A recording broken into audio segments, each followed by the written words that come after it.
Hello Neha ji. कैसी है आप? बिल्कुल ठीक है, आप बताइए। चल, बहुत अच्छा। आ, सबसे पहले मैं आपको बधाई देना चाहता हूँ आनंदम ट्यूटोरियल्स की तरफ से और बैंकविज की तरफ से कि आपका सफल चयन हुआ है एसएससी जीएसटी 2022 की परीक्षा के लिए। बहुत आ, शुक्रिया। आप इस सब परीक्षा से संबंधित आपकी क्या कैटेगरी रही, आपका कितना मार्क्स आया पेपर वन में और पेपर टू में, इसके बारे में सबसे पहले आप बताएं। जी सर, मैं जनरल अनरिजर्व कैटेगरी से बिलोंग करती हूँ। अच्छा। और मेरा पेपर वन में 165 मार्क्स थे एंड पेपर टू में 110 मार्क्स। अच्छा, क्या बात है। पेपर वन में भी आपका अच्छा मार्क्स था, पेपर टू में भी काफ़ी अच्छा मार्क्स आपका रहा। जी। आप ये बताइएगा, आप तो गृहिणी है ना? जी। आपकी मैरिटल स्टेटस की यदि बात करें तो आप एक गृहिणी है। तो गृहिणी के लिए तो बहुत सारी चुनौतियां होती है, आपका एक इशू भी है। जी सर। इतने सारे चीज़ें गृहिणी होने के बावजूद, एक माँ होने के बावजूद भी आपने इतनी अच्छी तरह से तैयारी आपने किस तरह से किया? किनका किनका सपोर्ट रहा? जी और सर। और कैसे आपने काफ़ी सक्सेसफुल जो है ना रणनीति आपने बनाया, इसके बारे में आप कुछ बताएं। जी सर, मैं बताना चाहूँगी। अगर सपोर्ट की बात करें तो मेरा फैमिली बैकग्राउंड भी गवर्नमेंट सेक्टर से रहा है। जैसे मेरी मदर इन लॉ एक associate professor, retired associate professor रही है। तो उनका मेरी लाइफ में बड़ा सपोर्ट रहा है। मेरी खुद की मदर का बड़ा सपोर्ट रहा है, मेरे पेरेंट्स का, मेरे हस्बैंड का। मेरी फैमिली, दोनों फैमिलीज़ ने मेरे को बड़ा सपोर्ट किया। हम्म। जैसे हाँ, एक मैरिड स्टेटस होने के बाद थोड़ा-सा वो चैलेंजिंग हो जाता है। एक घर को भी सँभालना, फिर बच्चे को भी सँभालना, प्लस में आपको पढ़ाई को भी आपको पूरा टाइम डेली रूटीन आपको फ़ॉलो करना होता है, आपको प्रॉपर शेड्यूल बनाना होता है। आप एक भी दिन मिस नहीं कर सकते, क्योंकि अगर आपने एक दिन मिस किया तो आप काफ़ी पीछे, मेरा ये मानना है, आप काफ़ी पीछे चले जाएँगे। तो मैं एक प्रॉपर रूटीन ज़रूर फ़ॉलो करती थी। एक टाइम टेबल मैंने बनाया हुआ था कि मुझे इस समय ये करना है, इस समय ये करना है, इस समय ये करना है। और मेरा सबसे बड़ा ये था कि मुझे दोनों ही एग्ज़ाम्स को इक्वली इम्पोर्टेंस देनी होती थी। ये नहीं थी कि पेपर 1 में मैं गुड स्कोर करूँ या पेपर 2 में गुड स्कोर करूँ। मैंने दोनों एग्ज़ाम को इक्वली वेटेज स्टार्टिंग से देकर शुरू किया। देखिएगा कि ये बहुत ही ज़रूरी हो जाता है किसी भी सफल छात्र बनने के लिए, छात्रा बनने के लिए, कि वो किस तरह से रणनीति बनाए, वो कितना समय निकाले ताकि वो उस मुकाम तक पहुंच सके, उस टारगेट तक पहुंच सके जो उनका उनकी इच्छा है।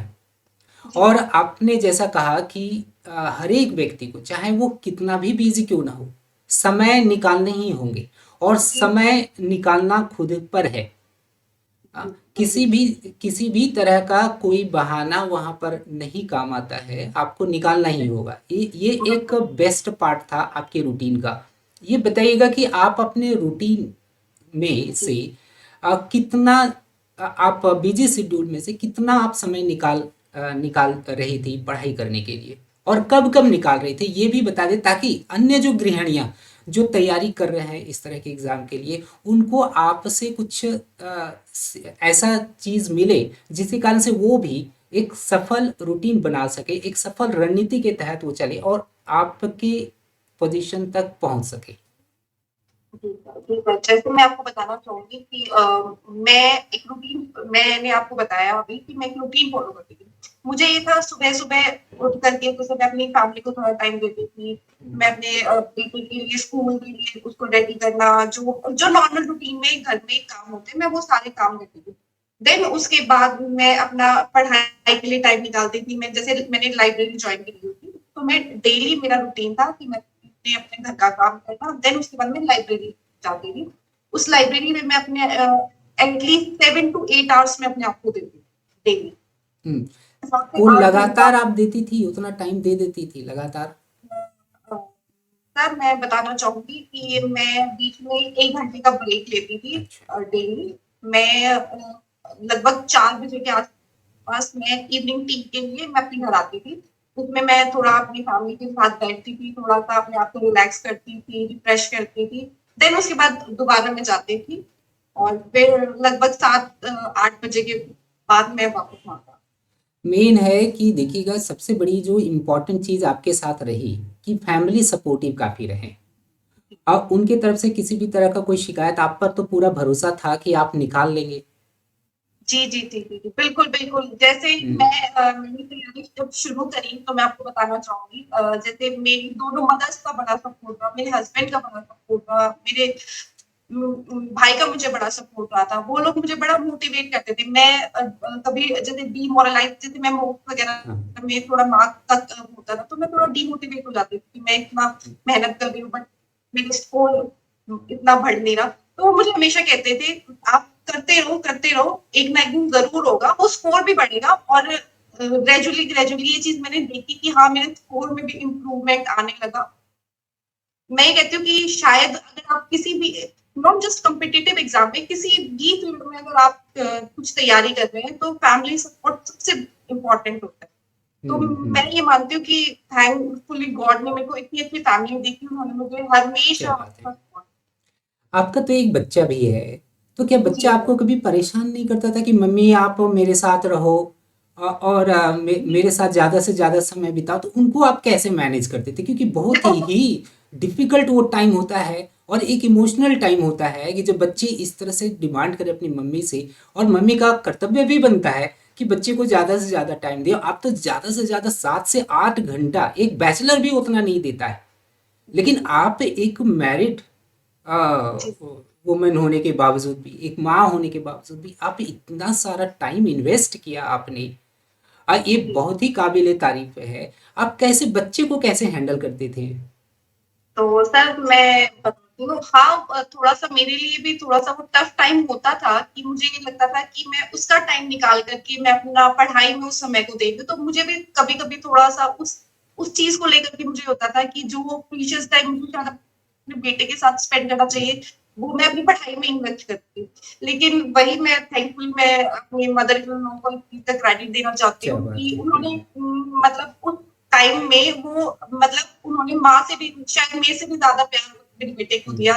तो मुझे ये था कि हाँ, चलो मेरे अगर मैं नहीं हूँ, तो कोई है कि उसको वो प्यार दे सकता है। क्या बात है।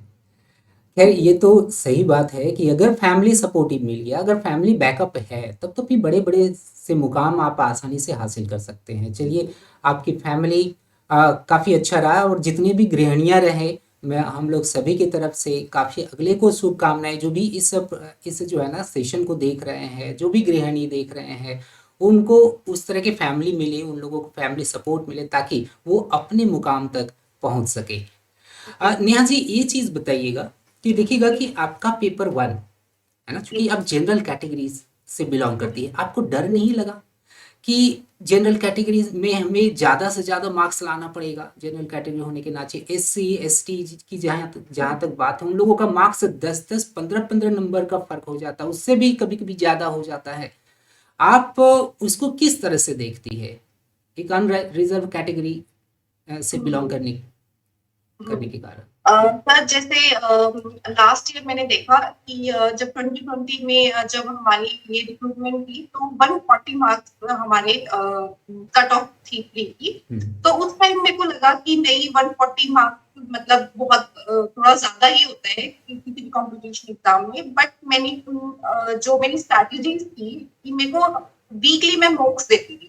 तो वो मॉक्स मेरे लिए बड़े हेल्पफुल रहे मेरे हम्म। स्कोर अपग्रेडेशन में। हाँ, मुझे लगता था कि शायद अगर मैं किसी कैटेगरी में होती तो मुझे थोड़ा-सा उस चीज़ का बेनिफिट हो हम्म। जाता। बट मुझे विश्वास था कि हाँ, मैं कर लूँगी। मुझे एक सपोर्ट अपने फैमिली से जो मिलता था, मुझे जो मोटिवेशन मिलता जो जो खुद में सेल्फ मोटिवेशन मैं डेली लेती थी कि नहीं कि आई कैन डू दिस मैं कर सकती हूँ, मैं कर सकती हूँ। ये चीज़ मैं कभी नहीं भूलती। मतलब ऐसा कभी भी नहीं लगा कि मैं एक अनरिजर्व्ड कैटेगरी से बिलोंग करती हूँ, और दूसरे को देखें अन्य कैटेगरी वाले से, तो आप मेन अपना टारगेट रखें कि मुझे अनरिजर्व्ड कैटेगरी वाले जी। के लिए जो कट ऑफ होता है उसको आपको अचीव करना है। ऐसा कभी भी आपको असंतुष्टि नहीं हुई अपनी कैटेगरी को लेकर के? नहीं ये सर, मुझे कभी अपनी कैटेगरी को लेके क्योंकि मैंने मुझे पता था कि मैं तैयारी इस तरह की कर रही हूँ कि मुझे शायद मुझे कैटेगरी की ज़रूरत नहीं है, मुझे आवश्यकता नहीं है। मैंने कभी ये सोचकर तैयारी नहीं करी कि शायद कैटेगरी हाँ, मेरे लिए मतलब एक सर, मुश्किल एक चैलेंज हो हाँ, एक सकता है। एक अवरोधक के रूप में आ सकता है मेरे फाइनल जी, सिलेक्शन बिल्कुल, में। बिल्कुल। और हाँ। मैं कभी किसी को सर प्रतियोगी नहीं, मैं हमेशा सबको सहयोगी की तरह से लेकर चलती थी। हम्म। जैसे मुझे कभी जैसे मेरे जूनियर्स होते थे या फिर किसी को मेरी मदद की ज़रूरत होती थी, जैसे लोग कहते थे कि ये आपका कॉम्पिटिशन है, आपको नहीं करना चाहिए सपोर्ट, लेकिन मैंने कभी उनको प्रतियोगी देखा ही नहीं, मैंने हमेशा उनको सहयोगी की तरह एक थी। क्या बात है, यही एक ज़ील होनी चाहिए, है ना? और बहुत सारे कैंडिडेट इसी को लेकर के काफ़ी खुद से शिकायत रहती है कि मैं क्यों इस कैटेगरी से बिलोंग करता हूँ। लेकिन बिल्कुल, आपसे इस तरह का इंस्पिरेशन अगला ज़रूर ले ले कि देखिए, किसी भी तरह के कैटेगरी से आप क्यों ना बिलोंग करते हो, आपका ध्येय होना चाहिए ज़्यादा से ज़्यादा मार्क्स लाने का, जी, है ना? बिल्कुल, आप अनरिजर्व्ड कैटेगरी से बिलोंग करते हैं तो ज़्यादा से ज़्यादा मार्क्स लाइए, जज्बा रखिए और एक एफर्मेशन ज़रूर रखिएगा कि जी, मुझे, बिल्कुल। हाँ, मुझे पाना है तो पाना है नौकरी को, जी, बिल्कुल, बिल्कुल, बिल्कुल। Irrespective of of categories. बिल्कुल, बिल्कुल, बिल्कुल। पर जो फर्स्ट आता है, सेकंड आता है, जो अनरिज़र्व्ड में आता है, वो कोई हमसे अलग निकल कर नहीं आता। हम में से कोई ना कोई होता है। क्या तो बात है। एक मेहनत तो हमें थोड़ा-सा ज़्यादा करने की आवश्यकता होती है, तो फिर वो मेहनत क्यों ना करें हम? हमें मेहनत करने से कभी नहीं घबराना चाहिए। मुझे ये लगता है कि हमें कभी नहीं घबराना चाहिए। मेरे अंदर ये था कि शुरुआत में मुझे थोड़ी-सी दिक्कतों का सामना करना पड़ा क्योंकि मैंने जब सिलेबस किया तो मेरे को कुछ समझ नहीं आया कि सिलेबस बहुत ज़्यादा है। प्लस में फिर आप अगर पेपर 2 को देखिए तो पेपर 2 का आपको कुछ सिलेबस ही नहीं है। मतलब अगर हम लोग लेकर चले तो कुछ एक पर्टिकुलर सिलेबस नहीं है। तो वो थोड़ा-सा एक बारी मुझे डिमोटिवेशन मुझे स्टार्टिंग में होता था कि मैं ये कैसे करूँगी? लेकिन जब मैंने सिलेबस को थोड़ा-सा प्री का सिलेबस कवर किया तो थोड़ा-थोड़ा जैसे मुझे समझ आने लगा। फिर मैंने उसको दोबारा एक बारी रिवीजन की, फिर उसके बाद मैंने दोबारा उस चीज़ को पढ़ा, तो फिर मुझे काफ़ी मतलब अच्छा लगा, मुझे इंटरेस्टिंग इवन अगर मुझे कभी ऐसा होता था कि मुझे कहीं जाना पड़ जाता या फिर कहीं जैसे कुछ घर में कोई प्रॉब्लम होगी, तो मुझे ये लगता था कि आज का मैंने पढ़ाई नहीं करी, तो मुझे वो चीज़ बड़ा खलता था कि नहीं मुझे पढ़ाई करनी है, मुझे ये पढ़ना है, ये पढ़ना है। मैंने एक प्रॉपर एक ब्लूप्रिंट निकाला हुआ था कि मुझे ये इस तरह से चलना है, इस तरह से मुझे करना है, ये सिलेबस मेरा है, तो मुझे इस टाइम तक वो चीज़ करनी है। क्या बात है, यही तो मेन होता है प्रॉब्लम। और इस हर एक जो भी अभ्यर्थी है इसके लिए, उनको तो यही तो ब्लूप्रिंट ही तो बनाना है और जी, उस, हाँ, और उसी पर उसको कायम रहना है और तब वो उसको अपने डेस्टिनेशन तक लीड करता है। नेहा बिल्कुल। जी, ये बताइएगा कि आपने कहा कि पेपर वन में ऑब्वियसली ये जो सिलेबस है बहुत सारे कैंडिडेट्स को यह काफ़ी रास आती है। सिर्फ हिंदी पढ़ने हैं, अंग्रेजी पढ़ने हैं, ऐसे और ट्रांसलेशन करना है, यही दो। क्या इस एग्ज़ाम के अलावा आपने कोई दूसरी तरह के भी एग्ज़ाम की ओर आपने रुख किया? सर जैसे मैं बताना चाहूँगी मैंने इसरो का ये जेपीओ का एग्ज़ाम था हालाँकि सिलेबस सेम होता है बट वो थोड़ी टेक्निकैलिटी में होता है। तो जैसे मैं जब प्री का एग्ज़ाम दिया तो वो मेरा प्री क्वालीफाई हो गया था। हम 31 कैंडिडेट्स उसमें प्री में क्वालीफाई हुए थे। बट उसमें पेपर 2 में मैंने वो तो क्या हुआ था कि एक स्पीड जो वो पेपर 2 के लिए आपको स्पीड बहुत मैटर करती है। आपको एक समझ बहुत मैटर करती है, आपको टॉपिक की समझ बहुत आवश्यक होती है। तो वो मैंने वहाँ पे जब मैं पेपर 2 करने के लिए गई तो मेरा पेपर 2 में स्पीड और उसकी वजह से मेरा पेपर 2 रह गया था। मेरा कंप्लीट पेपर मैं अटेम्प्ट नहीं कर पाई। अच्छा, तो उसके पीछे क्या वजह हो सकती है? स्पीड का मैटर है, मतलब उस पर आपने ज़्यादा प्रैक्टिस नहीं किया था। सर उस समय अगर मैं कहूँ तो मैंने पेपर 2 की मैं तैयारी मैंने करी थी, लेकिन मैं एक जैसे फुल बॉक्स नहीं मैंने कभी दिए थे। जैसे ऐसे हो गया और जैसे हमारा पैसेज जैसे ट्रांसलेशन अच्छा का आता अच्छा। है, तो वो चीज़ को मैंने पूरा समय एक फुल जैसे मॉक्स होते हैं, जैसे हम्म, प्री के लिए मैं मॉक्स पूरे जिस प्रकार के मॉक्स होते थे वो देती थी, बट मैंने डेली मेरा ये रूटीन होता था कि मैं 1 पैसेज, 2 पैसेज, 3 पैसेज मैं ट्रांसलेट करती थी, लेकिन उस वो मॉक्स नहीं दिए, तो वो इस चीज़ की वजह से वो वाह। शायद मेरा नहीं हो पाया।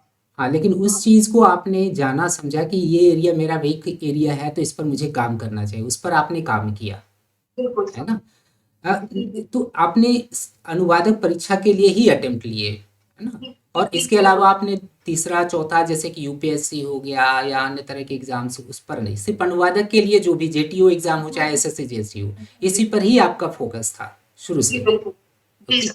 अच्छा, चलिए, ये अच्छी बात है क्योंकि देखिएगा कि पिन पॉइंटेड एक चीज पर फोकस्ड रहना बहुत जरूरी है। और आपने बिल्कुल। इस चीज को भली भांति आप इसको लिए और उसी पर ही आप आगे बढ़ते रहें। नेहा जी, ये बताइएगा कि पेपर वन के लिए आपने तो मॉक्स लिया, क्या हिंदी हिंदी और अंग्रेजी में आपने किस तरह से पकड़ हासिल किया? जी, जी। सर मैं बताऊँ अ, तो मैंने जैसे प्री की जब मैंने तैयारी करी थी तो सबसे पहले मैंने सिलेबस पर फोकस किया था। सबसे हम्म। पहले मैंने ब्लूप्रिंट जैसे मैंने रेडी किया उसके बाद मैंने सबसे पहले सिलेबस पे फोकस किया था।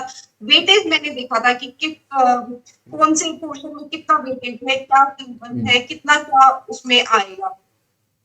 तो हम्म। जब मैंने वेटेज देखा तो मैंने देखा कि 100 मार्क्स की हमारे इंग्लिश और हिंदी के दोनों एग्जाम थे। हम्म। हिंदी में जैसे मेरा थोड़ा हिंदी का पोर्शन थोड़ा-सा वीक था। जैसे मैंने जब तैयारी शुरू करी थी तो मुझे लगा कि मेरा थोड़ा हिंदी का विषय थोड़ा-सा अंग्रेजी के कंपैरिज़न थोड़ा-सा वीक है। फिर मैंने शुरू किया कि हिंदी को थोड़ा-सा ज़्यादा समय देना शुरू हम्म। सिलेबस के साथ-साथ जैसे मेरे को ये था कि हाँ, मुझे जैसे वोकैब पे इतनी देर का टाइम देना है, वोकैब मुझे ऐसे करने कितने दिन में मेरे को वोकैब करनी है और ग्रामर इतने दिन में करनी है। अंतिम पैसेजेस के लिए मैंने जैसे मैं हमेशा बुक्स रीड करती थी, न्यूज़पेपर रीडिंग्स पर मैंने फोकस किया।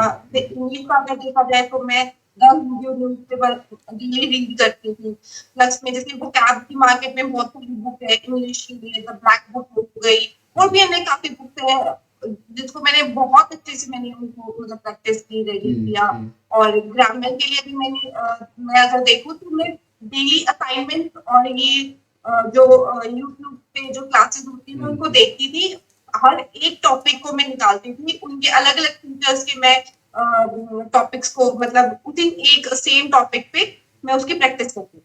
चलिए, आपका कहा जाए तो अगर ब्रीफ में बोला जाए तो आपने सबसे पहले क्या किया, सिलेबस को देखा, पहले वेटेज आपने देख लिया कि कौन सा चैप्टर का कितना वेटेज है एग्जाम में, उसी के अनुसार आपने अपनी रणनीति बनाई और जी, सेक्शन वाइज पर आपने सबसे पहले फोकस किया। ऐसा नहीं कि आप अचानक से आप मॉक्स पे उतर आई। No, no. हाँ। हाँ, सबसे बिल्कुल, पहले आपने कंसेप्ट को क्लियर किया, इसके बाद बिल्कुल। फिर आपने मॉक्स लेना शुरू किया और यही तरीका भी है।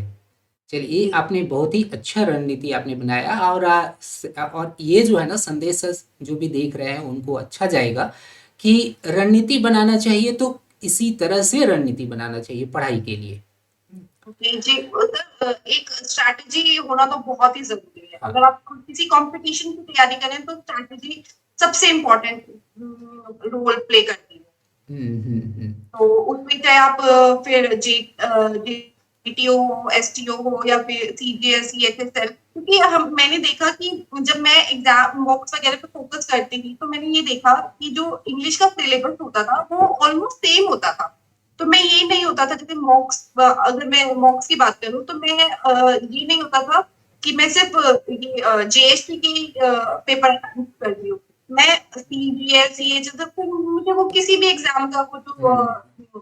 मॉक्स मिलते थे, मैं हर एग्ज़ाम के पेपर जैसे सीजीएल का मेंस एग्ज़ाम होता था, वो कर देती थी मैं। सीएचएसएल का मेंस में जो होता था, स्टेनो का हर एक का मेंस एग्ज़ाम भी पेपर में मैं फोकस करती थी। हाँ, और यही तरीका भी है, सही बात है, एकदम ऐसा ही करना भी चाहिए। वेल, जी, ये तो हो गया पेपर वन की बात। पेपर टू जिसके बारे में कहा जाता है सबसे ज़्यादा टफ है, जी, क्योंकि बिल्कुल, जो बिल्कुल। आप हिंदी पढ़े हैं ऑब्जेक्टिव, जो इंग्लिश आपने ऑब्जेक्टिव पढ़ा है, उसका कहा जाए तो प्रैक्टिकल यूज आपका पेपर टू में देखने के लिए मिलता है। जी, जी, जी। यहाँ तक कि बहुत सारे ऐसे लोग हैं जिनका पेपर बहुत अच्छा जाता है लेकिन पेपर टू गड़बड़ हो जाता है, पेपर टू में वो अच्छा स्कोर नहीं कर पाते हैं। बिल्कुल, क्या बिल्कुल। ये बात आप पहले से जानती थी कि ये जो सेकंड पेपर है एसएससी जीएसटी का वो दक्षता पर आधारित पेपर है, इस पर हमें किस तरह से स्ट्रैटेजी बनाना है, किस पेपर वन से ये पूरी तरह से जुदा है, अलग है ना? जी, तो बिल्कुल। इसके लिए आपने किस तरह से रणनीति बनाया? क्या आपने इसकी तैयारी रिजल्ट आने के बाद शुरू किया या पहले से कर रहे थे? जी, जी, मैं आपको बताना चाहूँगी। सर मुझे जैसे मैंने 2020 में मैंने एग्ज़ाम्स देखा था, स्पोर्ट्स जैसे वो एस्पिरेंट मैंने जिससे मुझे स्कोर जाना था, तो मुझे पता चला कि पेपर 2 एक तो सबसे पहली बात तो ये कि वो स्किल बेस्ड एग्ज़ाम है। हम्म, तो उसके लिए आप एक दिन में तैयारी नहीं कर सकते। सही उसके बात लिए है। आपको समय चाहिए होता है, उसके लिए रूटीन चाहिए होता है। तो सर जब मुझे इस चीज़ का पता चला मैंने पेपर 2 की तैयारी करना शुरू कर दिया था। तो उसके लिए जैसे अगर मैं बात करूँ ट्रांसलेशन की, तो ट्रांसलेशन में मैं न्यूज़पेपर में से मतलब जैसे मैं ट्रांसलेट करती थी और जैसे मैंने मैगज़ीन्स ली हुई थी सर, योजना, कुरुक्षेत्र, प्रतियोगिता, दर्पण, इन सब की मैंने इंग्लिश और हिंदी दोनों मीडियम्स में मेरे पास में वो मैगज़ीन्स होती थी, तो मैं दोनों ट्रांसलेट करती थी। फिर मैं अपनी करेक्ट करती थी, इवैल्यूएट करती थी, सेल्फ इवैल्यूएशन करती थी कि मैं कहाँ गलत हूँ, कहाँ गलत नहीं हूँ। क्या वो उसमें उसका सार क्या है, उस पैसेज का सार क्या है, वो कहना क्या चाह रहे हैं, मैं उस चीज़ को समझती थी। धीरे-धीरे प्लस में जैसे मैंने आपका कोर्स बाय किया हुआ था आनंदम ट्यूटोरियल्स का, तो उसमें भी बड़ा वो मेरे लिए बड़ा हेल्पफुल रहा। जैसे आप मुझे असाइनमेंट्स देते थे, तो वो असाइनमेंट्स के थ्रू मैं डेली प्रैक्टिस करती थी, चाहे वो ऐसे के सेक्शन में देखा जाए, चाहे वो पैसेज के सेक्शन में, ट्रांसलेशन के पोर्शन में देखा जाए, तो दोनों ही हमें आप देखा जाए तो दोनों ही बड़े अच्छे मेरे लिए रहा आपका जो कोर्स था। ये बताइएगा कि ट्रांसलेशन, बहुत सारे कैंडिडेट्स का ट्रांसलेशन एक बहुत बड़ा वीक पॉइंट होता जी, है। और ट्रांसलेशन यदि आपकी अच्छी है तो फिर ऐसे ऐसे में नॉलेज यदि रह गया, उसके बाद ट्रांसलेशन आपकी अच्छी है तो फिर आप ऐसे का भी पोर्शन आप बहुत ही अच्छी तरह से आप दे सकते हो, और आपका मार्क्स भी अच्छा आया है, पेपर 2 में 110 आया है जैसा कि आपने शुरू में बताया हुआ था। जी, मेरा सवाल है कि जो भावी जो अनुवादक है उन कहा जाए तो उनके तरफ से कुछ सवाल इस तरह से आते हैं। वही मैं आपसे पूछना चाहता हूँ कि अनुवाद का, चूंकि आप कोर्सेज से जुड़े हुए रहे हैं, आपने एक रणनीति बनाया कि योजना का आपने हिंदी और अंग्रेजी दोनों तरह के वर्जन में आप लिया करते थे। तो ये बताइएगा कि आपकी आपको समस्या कहाँ पर आई, अनुवाद के खंड में समस्या कहाँ कहाँ पर आई, और आप उन तमाम तरह के समस्याओं को किस तरह से हटाया, दूर किया।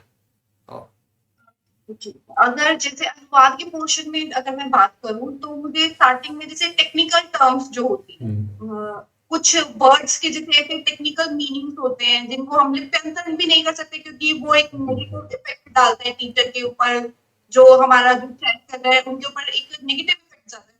तो हम लिप्यंतरण भी नहीं कर सकते।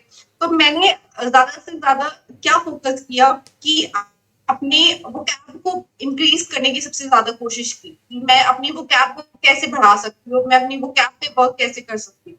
तो मैंने वोकैब सेक्शन को अपना बहुत अच्छा किया। हालाँकि मैंने जैसे मास्टर्स इंग्लिश से की थी, तो मेरे सब्जेक्ट्स दोनों भी स्ट्रॉन्ग थे, इंग्लिश भी और हिंदी भी दोनों ही स्ट्रॉन्ग थे।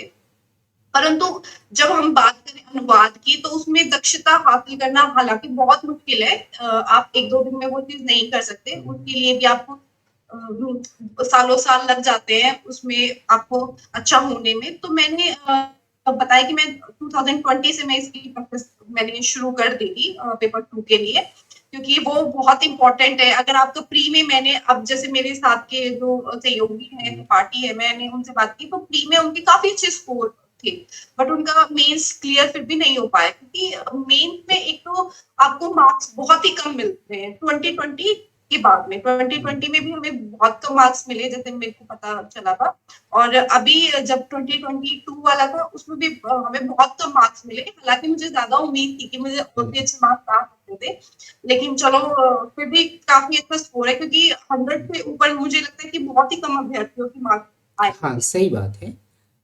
तो ये बताइएगा कि अनुवाद खंड में आप तैयारी, जो आप प्लेटफॉर्म से जुड़े रहे हैं, आपने कहा कि आनंद ट्यूटोरियल्स वाले वो, वहाँ पर आपको कुछ नया कुछ मिला जिसके कारण से जी, आपका कंसेप्ट क्लियर हुआ, तो वो नया चीज़ क्या मिला, ताकि क्या है ना कि आप जो एक्सपीरियंस जो गेन किए हैं यदि आप थोड़ा साझा कर देंगे बच्चों को जो जो देख रहे हैं, तो काफ़ी अच्छा रहेगा। आप अपना एक्सपीरियंस प्लीज़ शेयर करें, क्या चीज़ है जी, वो, कि किस तरह से वो अनुवाद करे, किस तरह से वो अनुवाद खंड में ज़्यादा से ज़्यादा वो स्कोर गेन कर सके। जी, जी, जी। जैसे जब मैं आनंदम ट्यूटोरियल से जुड़ी, तो मुझे पता चला कि आपको हर क्षेत्र का, हर फील्ड के मतलब पैसेज ट्रांसलेट करने की आवश्यकता है। ये नहीं कि आपने प्रशासनिक कर लिया, या फिर आपने एक सामाजिक कर लिया, एक राजनीतिक कर लिया, नहीं, आपको हर क्षेत्र के आपको टेक्निकल टर्म्स पर ध्यान देने की आवश्यकता है। आपको हर चीज का आना बहुत जरूरी है, क्योंकि हमें नहीं पता कि हमें पेपर 2 में वो पैसेज किस प्रकार का मिल जाएगा। तो आनंदम ट्यूटोरियल्स जब मैंने लिया तो उसमें सबसे अच्छा ये था कि हमें डेली एक पैसेज असाइनमेंट्स का मिलता था, कभी 1 कभी 2 डेली हमें मिलता था। तो वो सिर्फ एक क्षेत्र का नहीं होता था, वो अलग-अलग हर क्षेत्र का होता था, जिससे कि हमें ईज़ी हुआ कि हमें हर टेक्निकल टर्म्स का मतलब पता होने लगे। फिर उसके बाद प्रशासनिक शब्दावली उसमें देखी जाए, ग्लॉसरी देखी जाए, तो उसमें काफ़ी अच्छा मटेरियल मुझे मतलब समझ में आता है। हाँ, मैंने इसके अलावा अगर मैं सच बताऊँ तो मैंने कोई और कोर्स परचेज़ नहीं किया, जैसे और भी ऑनलाइन बहुत सारे कोर्सेज़ थे, बट मुझे ये लेने के बाद मुझे ज़रूरत महसूस ही नहीं की कि मुझे शायद किसी और कोर्स को लेने की आवश्यकता है। तो मैंने सिर्फ उसी कोर्स के और जैसे अगर देखा जाए तो आप जैसे हमें डेली असाइनमेंट देते थे, उसको हमें इवैल्यूएट करके हमारी गलतियों को बताते थे कि यहाँ पे आप ये गलतियाँ हैं या फिर यहाँ पे आपको इस सुधार की आवश्यकता थी। प्रॉपर आप उसको एनालाइज़ करते थे, हमें बताते थे। तो हमें उस चीज़ से हमें ये पता चला कि हाँ, हमें इस वर्क पे, इस पॉइंट पे, इस क्षेत्र पे हमें वर्क करने की ज़्यादा ज़रूरत है और ना कि एक ही क्षेत्र तक हम मतलब सीमित हो जाए। देखिएगा, हाँ, बात तो एकदम सही है कि मूल्यांकन बहुत ज़रूरी हो जाता है। बहुत स्व-मूल्यांकन, इसके बाद किसी एक्सपर्ट का मूल्यांकन। बिल्कुल, स बिल्कुल, हाँ, बिल्कुल। सेल्फ स्टडी तो बहुत इम्पोर्टेंट है ही, जहाँ कहाँ-कहाँ आप गलती कर रहे हैं, इसको रियलाइज़ करना और उस तरह की गलती को फिर से ना दोहराया जाए, इस जी, पर काम करना बहुत इम्पोर्टेंट हो जाता है और आपने इस पर काम किया, जी, जी। जो कि बहुत हमारे साथ ये होता है जैसे हम पेपर 2 की तैयारी करते हैं, तो हम स्वयं मूल्यांकन तो कर लेते हैं, बट हमें एक एक्सपर्ट टीचर की बहुत आवश्यकता होती है हुँ, और इस क्षेत्र में मुझे लगता है बहुत ही कम एक्सपर्टीज़ है। जैसा कि हुँ, ये चीज़ मैंने पाया है। तो पेपर 2 के लिए अगर मैं बात करूँ तो पेपर 2 के लिए आपका आनंदन ट्यूटोरियल का जो कोर्स था, उसमें हर चीज़ की प्रॉब्लम सॉल्विंग हमें कैपेसिटी दिखी कि हाँ, हमारे ट्रांसलेशन अगर बात की जाए ट्रांसलेशन के पैसेज पे और उन पे तो ध्यान दिया ही दिया।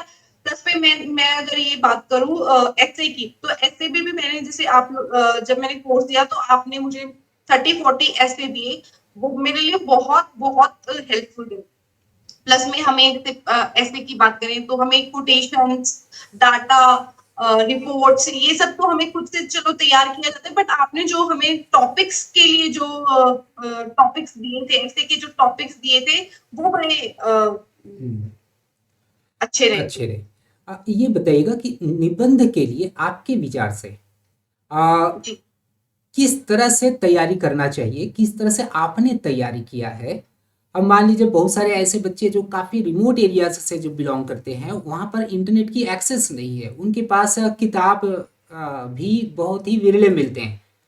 जी, जी, जी, हाँ, जी। ऐसे ऐसे को किस तरह से तैयार करना चाहिए? कैसे वो करें ताकि बहुत अच्छा स्कोर कर सके वो?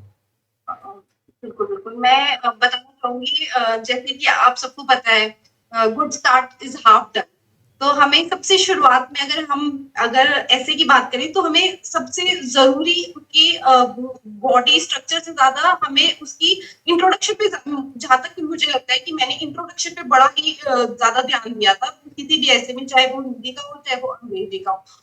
तो मैंने सबसे पहले जो भी मैंने टॉपिक्स मैंने 40 के करीब मैंने ऐसे टॉपिक्स मैंने रेडी किए थे। उसकी मैंने हर एक की जैसे डाटा, फिगर्स, रिपोर्ट्स, फिर टेबल्स, मैंने हर टॉपिक पे मैंने रेडी की थी। हुँ, तो हुँ, हुँ। वो मेरे को लगता है कि शायद एक इम्प्रेसिव और एक वो बहुत अच्छा मतलब इवैल्यूएशन जो कर रहा है हमारा, उसके लिए काफ़ी इम्प्रेसिव वो रहा वो। हुँ, हुँ। अच्छा, ऐसे राइटिंग के लिए कौन-कौन सा ऐसा पैरामीटर्स पर आप ध्यान देते थे? अ, कि आप ज़्यादा से ज़्यादा स्कोर कर पाएँ इसमें? जैसे कि ग्रामर पर का कितना वेटेज आपने रखा, इसके बाद फिर थॉट प्रोसेस किस तरह से होना चाहिए, किस तरह से अरेंज करना चाहिए? इस तरह का जो पैरामीटर्स क्या आपके मन में पहले से था? चूँकि आपको इवैल्यूएशन भी दिए जा रहे थे, तो इवैल्यूएशन से आपका माइंड तो इस तरह से प्रिपेयर्ड हो रहा था कि मुझे जी, कहाँ पर किस तरह से अपने थॉट को, अपने आइडिया को सजाना है। जी, जी। इसमें हाँ, इसमें आपको कितना मतलब इसके लिए आप किस तरह से आप खुद को तैयार किए? और कैंडिडेट्स को, जो आने वाले जो कैंडिडेट्स है वो किस तरह से करें, किस तरह से इवैल्यूएशन करें खुद का। मान लिया जाए कि उनको एक्सपर्टीज नहीं मिलता है कि नहीं एक्सपर्ट का, तो वो खुद से कैसे इवैल्यूएट कर सकते हैं अपने लिखे गए ऐसे का, आपके पास। जी। हाँ, आप जरूर इसको शेयर करें। जैसे मैं अगर बात करूं एसए की, तो एसए के लिए क्योंकि हमें 50-50 मार्क्स का वेटेज है, 100 मार्क्स का वेटेज बहुत ज्यादा हो जाता है। अगर आपका माना जाए, अगर आपका ट्रांसलेशन इतना स्ट्रांग नहीं है, तो आपको एसए को तो स्ट्रांग करना ही पड़ेगा। अगर हम्म। आपको फाइनल लिस्ट में अगर अपना नाम देखना है, तो आपको एसए को तो स्ट्रांग करना ही पड़ेगा। हालांकि स्टार्टिंग में मुझे समझ नहीं आया कि मैं एक एसए को किस तरीके से मतलब शुरुआत करूं, उसकी स्ट्रक्चर को किस तरीके से बनाऊं, फिर उसका एंड इतना ब्यूटीफुल होना चाहिए कि अगला चेकर, मतलब जो आपका एग्जाम जो चेक कर रहा है वो खुश हो जाए।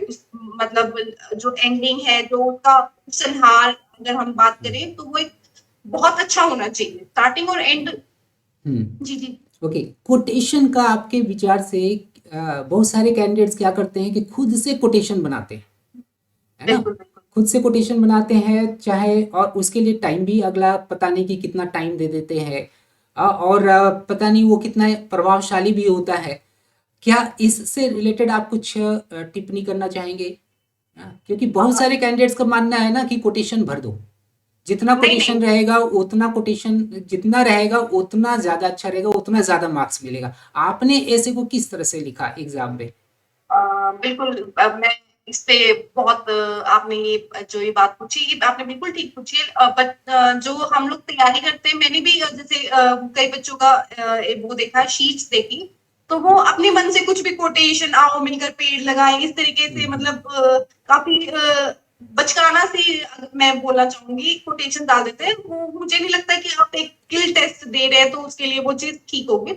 मैंने जैसे कोटेशंस को मैंने पढ़ा, मैंने जैसे पढ़ा, तो मैं हिस्टोरिकल हुई या फिर कोई जैसे लीडर्स की हुई, मैं हालांकि ज्यादा लीडर्स की मतलब मैं अवॉइड करती थी, किसी पॉलिटिकल लीडर की इन्वॉल्वमेंट ऐसे में डालना मैं अवॉइड करती थी। लेकिन हाँ, मैं जरूर फ्रीडम फाइटर्स की या फिर कहीं कहीं अर्थात जो पॉपुलर कोटेशन जो रहता था, मैं सिर्फ उसको उसका आप यूज उन्हीं करते उन्हीं थे। पे फोकस हाँ, करती थी, मैं खुद सही से बात है। अपनी कोटेशंस नहीं बनाती थी। मैं एक और सबसे आवश्यक चीज ये है कि वो जो कोटेशन आप मेंशन करें, वो रिलेवेंट कितनी है, आपके टॉपिक से कितनी रिलेवेंसी उसकी शो हो रही है। हाँ। नहीं आप अपनी मर्जी से कुछ भी बना कर लिख दो, वो एक नेगेटिव इफेक्ट पे आप पे डालता है पैसे में। जैसे मैंने अगर बात की जाए इंग्लिश और हिंदी में, मैंने दो दो कोटेशन डाले थे, दो इंग्लिश में, दो हिंदी, बट वो रिलेवेंट थी। जैसे मैंने ऐसे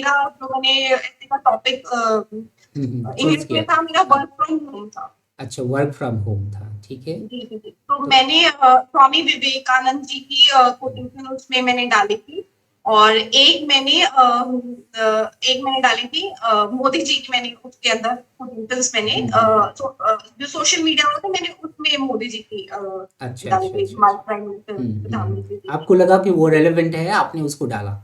जी, बिल्कुल, अच्छा। मैंने रिलेवेंट हाँ। कोटेशंस का यूज किया था। मैंने ऐसे अपने मन से कुछ भी ऐसे बनाना मैंने ठीक नहीं समझा, और मैंने वो उस चीज पे कभी फोकस भी नहीं किया। क्योंकि मुझे पता था कि अगर आप ऐसे में कुछ जान डालना चाहते हो, उसको ब्यूटीफुल बनाना चाहते हो, तो आपको एक रिलेवेंट और एक अच्छी कोटेशंस डालने की आवश्यकता है, ना कि आप अपनी मन मर्जी से कुछ भी बना कर लिख दो। ये बताइए कि ये जो एग्ज़ाम रहा 2022 का, जो के के एग्ज़ाम का जो मेंस जो रहा, इसमें जी, बहुत सारे कैंडिडेट्स का यह कहना था कि टाइम मैनेज नहीं हो पाया पेपर टू के लिए। बिल्कुल, बिल्कुल, बिल्कुल। तो आप एग्ज़ाम में आप देख रहे थे कि टॉपिक शायद काफ़ी काफ़ी आप जो पढ़ करके आए गए हुए थे वो अनएक्सपेक्टेड रहा, ऐसा कुछ लगा क्या? और आप टाइम को नहीं, कैसे मैनेज किए? अगर मैं बात करूं सर ऐसे के टॉपिक्स की, मुझे दोनों ऐसे के टॉपिक्स, मैंने सोशल मीडिया निजता का उल्लंघन वाला हिंदी का टॉपिक चूज किया था। मैं मानती हूँ कि मुझे कोई रिलेवेंट टॉपिक या फिर कोई ऐसा टॉपिक नहीं लगा, क्योंकि मैंने अपनी तरफ से प्रिपरेशन बहुत अच्छी की हुई थी, दोनों एग्जाम्स, मतलब पेपर 2 की भी, दोनों पोर्शन की, ट्रांसलेशन की भी और एस्से की भी। तो वर्क फ्रॉम होम जो एस्से था, वो भी मैंने बहुत अच्छा और बहुत ही अधिक मैं अगर बोलूँ तो मैंने शीट्स में उसको भरा। हाँ, टाइम मैनेजमेंट एक प्रॉब्लम, एक इश्यू होता है क्योंकि हमारा एग्जाम बड़ा लेंथी होता है, तो उसके लिए आपको मॉक्स देने बहुत जरूरी है। जैसे मैंने उससे पहले बात की जाए, 8 या 9 मॉक्स मैंने मॉक दिए थे। मॉक अच्छा, मॉक्स आपने दिया हुआ था अपने प्लेटफॉर्म पर, जी, है जी, ना? जी, जी, जी, जी, हाँ, आपके चलिए। प्लेटफ़ॉर्म पे मैंने हाँ, आनंदम पर मैंने मॉक किए थे। और बात की जाए ट्रांसलेशन की, हाँ, वो भी थोड़े से, आपकी बात थोड़ी-सी टफ ट्रांसलेशन थे, बट टाइम मैनेजमेंट एक बहुत ज़रूरी है। आपको ये सबसे पहले तो आपको ब्लूप्रिंट रेडी करना है कि हाँ, आप अगर ट्रांसलेशन की बात की जाए, तो ट्रांसलेशन में वो कहना क्या चाह रहे हैं, ट्रांसलेशन का सार क्या है, उस चीज़ को आपको फ़ोकस करना बहुत ज़रूरी है।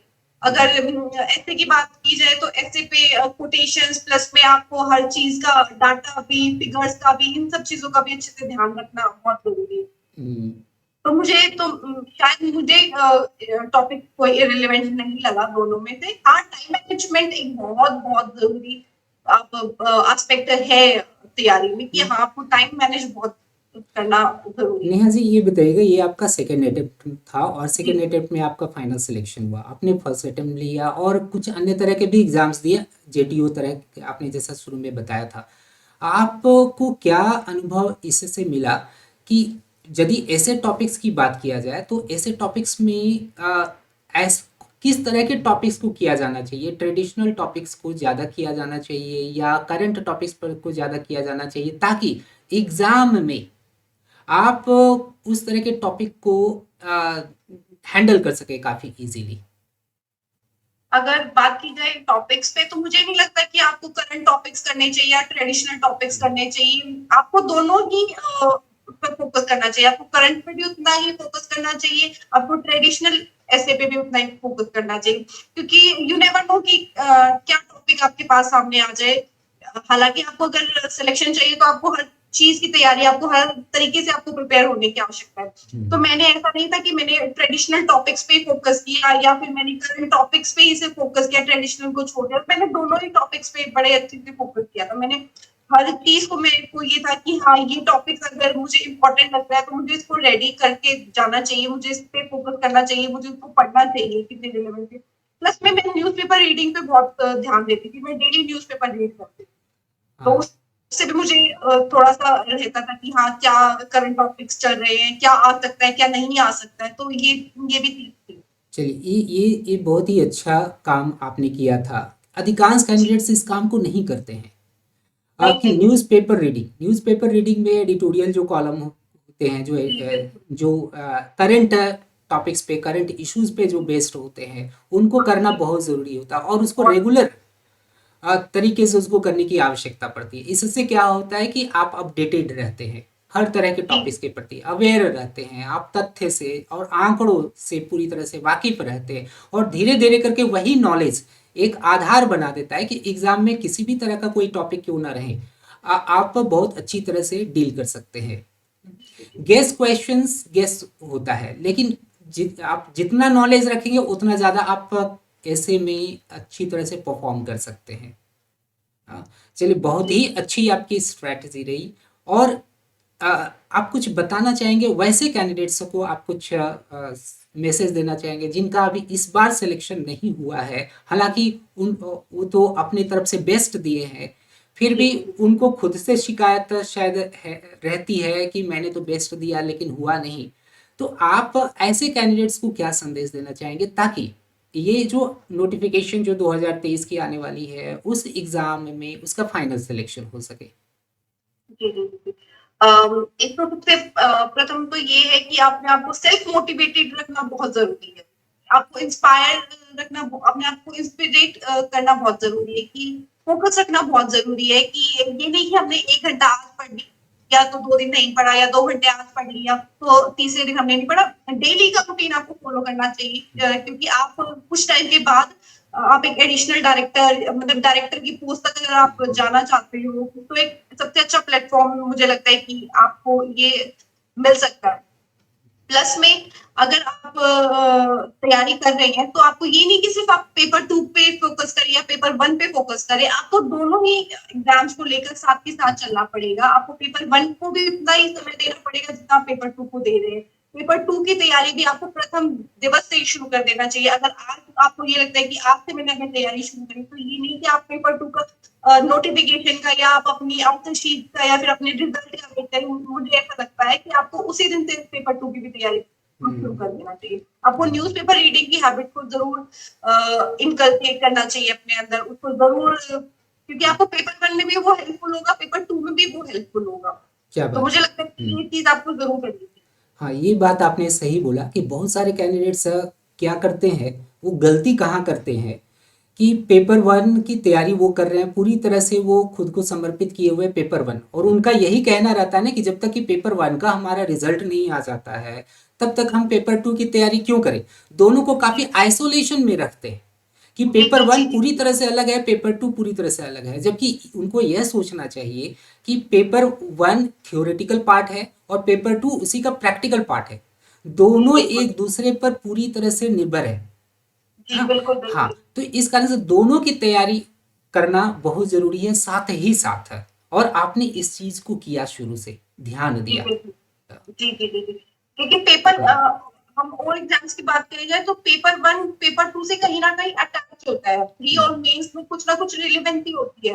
लेकिन अगर हम यहीं पे बात की जाए जीएस की एसएसटी की एग्ज़ाम की, तो उसमें बहुत डिफरेंस है। पेपर 1 आपका प्रैक्टिकल, पेपर 1 पेपर 2 आपका प्रैक्टिकल है। पेपर 1 में आपको जैसे आपके शीट्स में वो अलग तरीके का क्वेश्चंस आते हैं, पेपर 2 में अलग तरीके के क्वेश्चंस आते हैं। तो आपको दोनों एग्जाम्स की तैयारी एक साथ करने की आवश्यकता है। दोनों एग्जाम को वेटेज इक्वल देना है, क्योंकि 200 मार्क्स के दोनों एग्जाम है, तो दोनों की तैयारी डे फर्स्ट से शुरू करनी पड़ेगी। मेरे मेरे हिसाब से आपको न्यूज़पेपर रीडिंग की हैबिट ज़रूर, क्योंकि मेरे लिए वो बड़ा बेनिफिशियल रहा था। सही बात है। अच्छा, आप लास्ट में क्या संदेश देना चाहेंगे कि किस तरह से कोई भी मंत्र, सक्सेस मंत्र अगर आपके पास हो तो जरूर आप शेयर करें।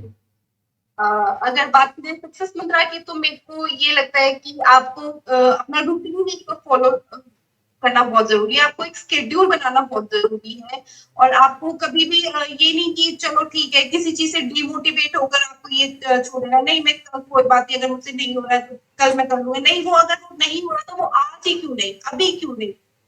मेरे साथ ये होता था कि मुझसे कुछ नहीं होता था, तो मैं सोचती थी चलो मैं इसको कल के लिए छोड़ दूँ। नहीं, नहीं, नहीं, फिर मेरे को ये आता था कि कल के लिए अगर आपने छोड़ दिया तो आपकी जो ये इतनी तैयारी है वो भी व्यर्थ जाएगी। तो इससे अच्छा तो आज ही अभी क्यों ना मैं उस चीज़ को क्या करूँ, तो बात है कभी कल के लिए ना है ना। छोड़ूँ। बस टाल ये। मटोल अगर होती है तो फिर प्रॉब्लम होती है ना। जी, जी, कि कल जी, का काम आज ही कर लेना ज़रूरी है, और जी, आज का बिल्कुल, काम तो बिल्कुल। अभी ही कर लेना बहुत ज़रूरी है। हाँ। क्योंकि कंपटीशन हाँ। में मुझे लगता है एक शेड्यूल और एक अपने आप को मोटिवेट रखना बहुत ज़रूरी है। हम्म, क्योंकि एक बहुत लंबा प्रोसेस होता है, बच्चे डिमोरलाइज़ हो जाते हैं, हम सभी डिमोरलाइज़ होते हैं, बट नहीं, आपको सेल्फ मोटिवेशन की बहुत ज़रूरत होती है। चलिए, बहुत बहुत ही आपको बधाई हो फिर से, आपके स्वर्णिम भविष्य की बहुत सारी शुभकामनाएं।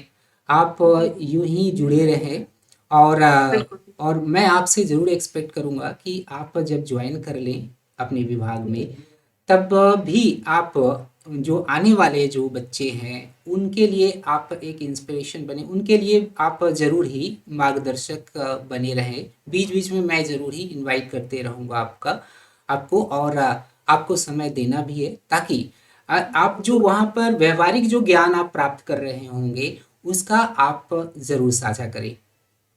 बिल्कुल, बिल्कुल, बिल्कुल, बिल्कुल। चलिए, बहुत बहुत धन्यवाद, और बच्चे ज़रूर इससे से बेनिफिटेड होंगे। जी, जी, थैंक जी, यू। आपका भी धन्यवाद।